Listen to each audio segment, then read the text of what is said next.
And yes, it's another episode of the Kevin and Casey podcast. Kevin Hilly along with Casey Cloak. Hello, everybody. I have to tell you, I'm peeled at your mom. Pat, let me just talk directly to your mom here. Pat, I've asked you now twice to call it. Your daughter has asked you to call. I didn't ask her to call. I just finally took away the forbidden to call. Yeah, exactly. Okay. Just reminded her to keep it PG. I don't think your mom is even listening to you. You know what? I guess this could be the test. I won't say a thing, and we'll see what happens. She's ignoring you. Okay, maybe she'll think it's of her own accord. Yeah, maybe. Because she's like, I'm not going to do something just because Catherine tells me. Did your mom call you Catherine, by the way? Kristen. Kristen. But no, I am Casey, but unless I'm in trouble, then your actual name is Casey? No. Oh, it's Kristen Colleen, but how did you come up with Casey? There was 3 other Kristens on the block, and it was one of those, anytime the parents would yell out Kristen, you got to, yeah, and Dad just started calling me Casey, and it just But your stuck. first name is Catherine. No, it's Kristen. It's Kristen. Why have I thought it's Catherine over these years now? It's Kristen Colleen. I just learned something new about Casey There you Cloak. go. And you know what? I can't believe I shared on the podcast, because I don't normally share what the Casey stands for. But it's like Superman saying he's really Clark Kent. That's right. You know That's what? right. He's like, gosh, we got to find you a phone booth now. Do they even exist anymore? Yeah, actually, when I was in New York on vacation they last still week, have them? I had a couple of phone booths. I walked past them. I did a double take. Oh, my gosh. A phone booth. I found a payphone not too long ago at one of our member businesses. Right. I took a picture. I took a selfie. I'm like, this is awesome. Yeah, it's like the equivalent of finding those old Doctor Who telephone booths in England. Track or in England. Or something. Yeah. Do you remember the first Superman movie? Clark Kent runs out. Yes. And he sees just the new... It's not a phone booth. It's just those little standing things. And he's like, how much am I supposed to change in this? It was great. Too funny. It was great. Hey, there is a real interesting bill on the governor's desk here in Missouri. Okay. Called the Jedi Disposal Act. Now, at the time you're listening to this, I don't know if he's already signed it or what, but it's waiting for his signature. And basically, it would allow you to have a public burning of the deceased. Oh, yes, I have heard about this. I didn't know that was what it was called. It's open air cremation. Yeah. And there's only one other place in the country that allows this, and it's in one county in Colorado. I wondered where. Okay. Yeah, and there are certain rules about it. You have to be a county resident and yada, yada, yada. But anyway, this would allow it, I guess, pretty much anywhere in the state. Oh. Would you want to be done away with on a funeral pyre? No. I mean, the thought Like of a cremation Viking? is fine, but the thought of, publicly being cremated, that's a little frightening, really. Or can you imagine, you're just driving home, and a lot of us, there's several of us that live on gravel roads, Yeah.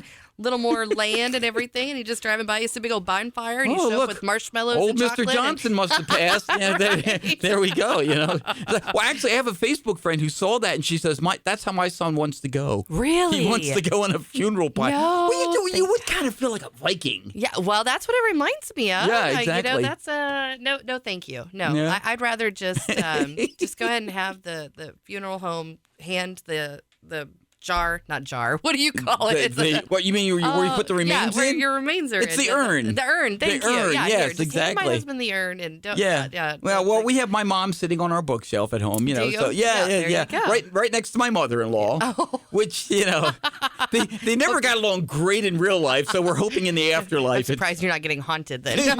Things are a little bit better. But you know why it's called the Jedi Disposal Act? No. Okay, that was my next question. Okay. If you saw Star Wars, it's how they finally got rid of Darth Vader. That's after he died. They burned him that's on my list. I still haven't seen Star Wars. I'm one of those. I know. Well, that's Don't not a give me that spoiler, look. so I know. You know Darth Vader finally I do, dies. yeah, Okay. I don't want to spoil anything. That's right. And for you, Casey. Luke is his son, right? No. That's all I know. By the way, this Jedi Disposal Act, if they pass it, it doesn't mean that after it happens, you're going to become a blue ghost like they did in Star Wars. I'm telling you, you are really gone. I'm really curious, with this if this gets passed, I would love to, I just out of curiosity, I'd probably read the regulations because I really want to see what how are they going to control this? I'm shocked. That's exactly. I mean, as I was saying, you can barely burn leaves in some places in this state. Let alone a human. Right. But although, what if you're walking out the door one day and you see your neighbors burning leaves? You're like, hey, Jim, we just lost old Uncle Walt last night. Mind if I toss him on there? Well, you got the fire going. Is it okay? I mean, yeah. Add to your burn pile. It's right there for you. Yikes. So I don't know. So we'll see if it passes. But the Jedi Disposal Act. Oh gosh. Yeah. Well, I don't know how to follow, burning cremation, but 4th of July just around the corner. Mm-hmm. What do you think of, aside from fireworks? What's your first thought when you think of that particular holiday? 4th of July. Parades. See, okay. Yeah. Well, mine is food. You duh. got barbecues everywhere. Yeah, that's food. right. Throwing a steak on, and Yes. yeah. Well, I caught something just food related. So there's an opportunity for someone to eat ribs and travel the country. And the salary is $5,000 a week. And it's being brought to you by Reynolds Wrap. So they're looking for someone to travel across the United States in search of the tastiest ribs.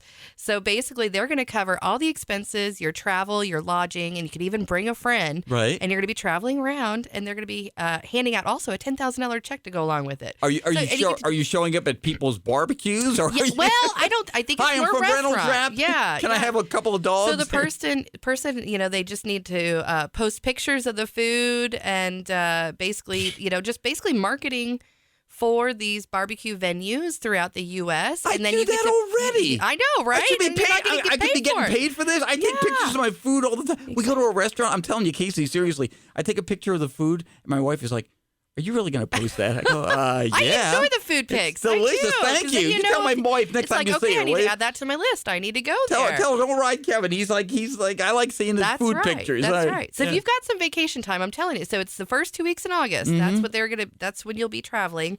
You have until today, actually. I think it's June 19th. Mm-hmm. By midnight, you need to go on the Reynolds Wrap website and you submit a photo of yourself grilling along with 100 words on why you would be the best fit.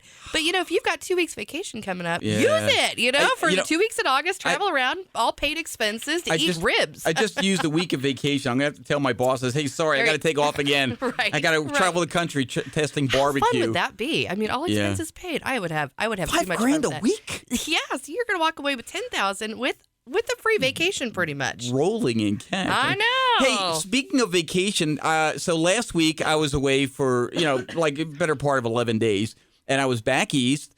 We went to Pennsylvania for a wedding. I'm going to tell you about that in a minute. We were in New York. How fun. And we went to see Jersey Boys, which, by the way, I haven't been to New York in a few years, and I will tell you, it's just as urine infested as it was last time. It's like especially the subway. We were on the one train, and I'm telling you, it's like standing in a lavatory. No, thank you. The oddest, strangest people. I took a couple of cab rides. That would be fun. I hadn't done that for a few years. I've never done a cabbie. So I would tell you, it was great because one of the drivers actually spoke English, so that was a bonus. That was a bonus. That was very cool. And in addition to New York, so we went to see Jersey Boys, as I said. We also spent some time on the beach in New Jersey, so that was great. But the start of our vacation was our niece's wedding in Lancaster, Pennsylvania.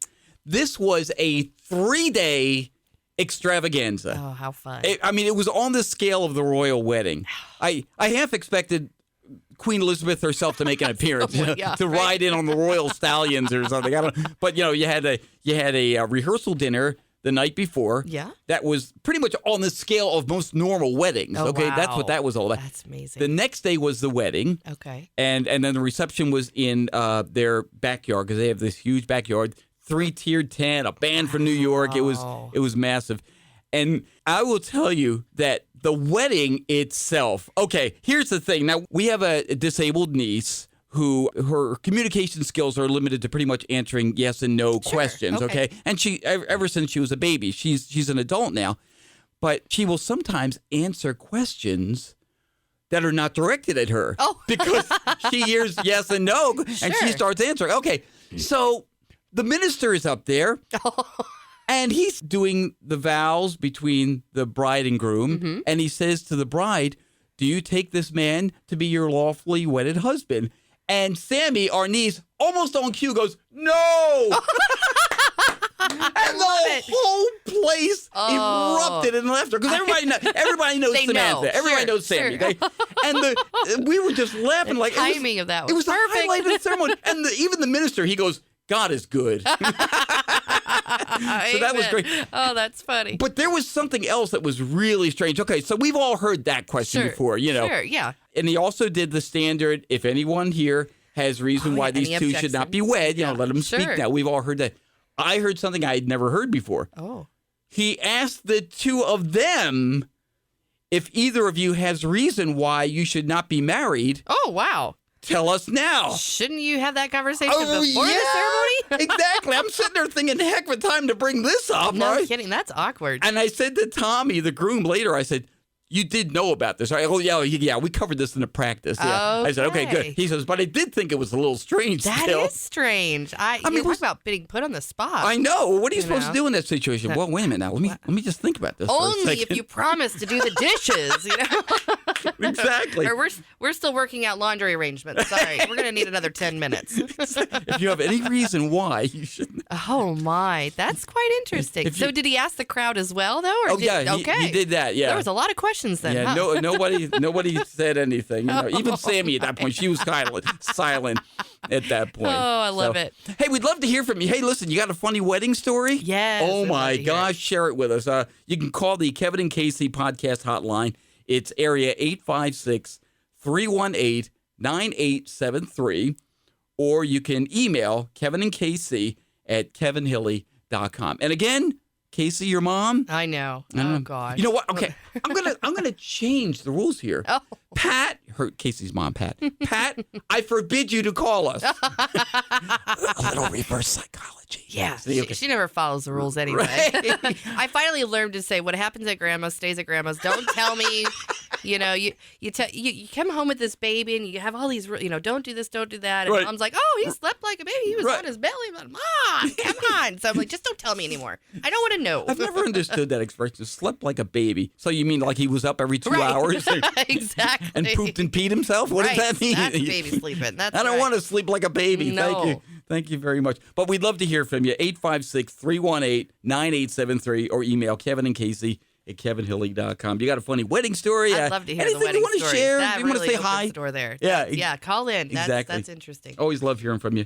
Not that we've heard from you yet, but we would love to hear. Come on, there's a challenge out there. Somebody it, call. It really is. By the way, this is on YouTube as well. If you ever go to look for Kevin Hilly on there, and you'll see the Kevin and Casey podcasts on YouTube. Excellent. So I you just can, rely on you to post it for me. I know. It's always on the Facebook page and That's Twitter right. That's and right. everything else. Thanks, Casey. Always Thanks fun. for having me. Always fun. All right, that's another episode of the Kevin and Casey podcast.